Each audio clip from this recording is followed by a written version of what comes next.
Vote కోసం కొందరు ప్రముఖులు కొన్ని మాటలు అన్నారు. అవేంటో మీకు చెప్తా, ఒకసారి వినండి. అవినీతిని సూటిగా ప్రశ్నించే ధైర్యం, సమయం లేనప్పుడు చాటుగానైనా శిక్షించాలన్నారు డాక్టర్ బిఆర్ అంబేద్కర్ గారు.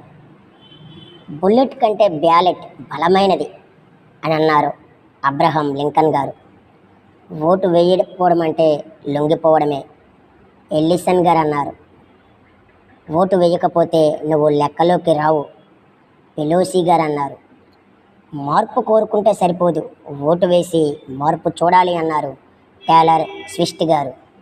మంచి నాయకుడిని ఎన్నుకునేందుకు తెలివిగా సిద్ధమైతే తప్ప ప్రజాస్వామ్యం విజయం సాధించదు అన్నారు రూజ్వెల్ట్ గారు. ఇలా నలుగురు 4 విధాల బ్యాలెట్ గురించి, ఓటు గురించి గొప్పగా చెప్పారు. మనమెందుకు ఆలోచించకూడదు? ఒకసారి ఆలోచించి